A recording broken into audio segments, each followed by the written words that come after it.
The government's offered a $5 million bounty on Queensland bikies, but they may have already been outmanoeuvred by the Finks, who've come up with a risky strategy to avoid being declared a criminal organisation.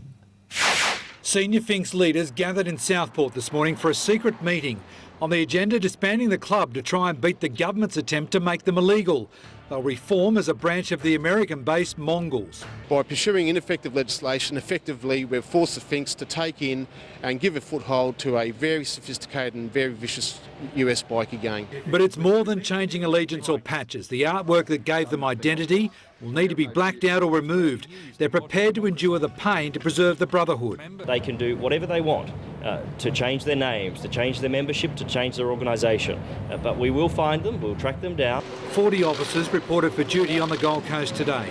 Their mission for the next month, legally badger the gangs. It's virtually unlimited as to what I guess we can do. It's hoped cash rewards will open the flow of information. Callers to Crime Stoppers can collect $1,000 if they dob in locations for drug labs and weapons. It jumps to $20,000 for evidence on drug trafficking and extortion.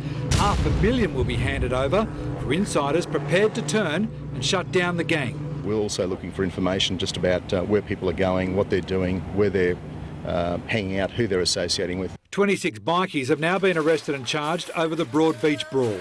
Bandito boss Jacques Timo, the last to get bail. His lawyer argued just because he had tattoos on his face didn't mean he was intimidating. Jacques, do you think you are the victim here? Absolutely.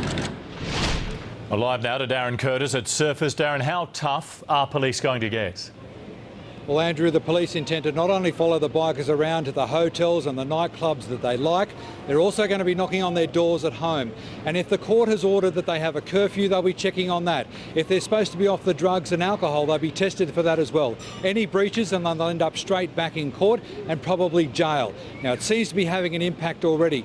None of the gang members are out riding their bikes at the moment, and certainly none of them, Melissa, are wearing their colours in public.